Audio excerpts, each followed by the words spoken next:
Eat this soup to improve your prostate health.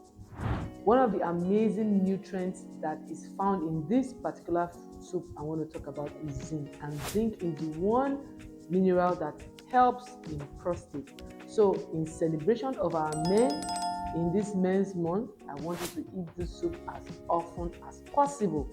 The women can eat it also because it also helps their ovary, but this month I'm focusing on men. So men, this soup, and the name of the soup is called pumpkin soup. Yes, I want you to get pumpkin. Now this pumpkin, you're going to peel the back, get a small piece that you can finish at the time. You can remove the seed, you can use the seed for something else, but you're just focusing on the pumpkin today. Get your tomatoes, get your pepper, get your red pepper, yellow pepper, green pepper, onions, get a little protein. Cook your protein already, then blend all these your ingredients together. Chop your pumpkin into small pieces, put it in the pot.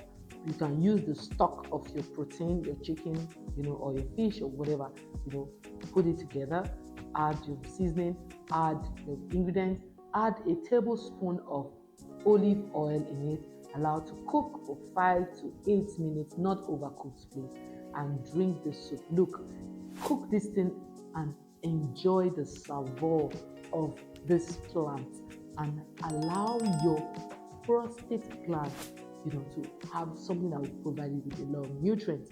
This is something that I gave to my father, and this is something that I encourage the men around me to take. So hey, get this soup and enjoy it. Women, you can also have it. It's also good for you, but I'm focused on the men today. So please, men, drink pumpkin soup. Drink it as often as possible. Drink it as dinner or drink it as breakfast. Enjoy it. And I'll see you tomorrow as I talk more about how to care for yourself. Bye.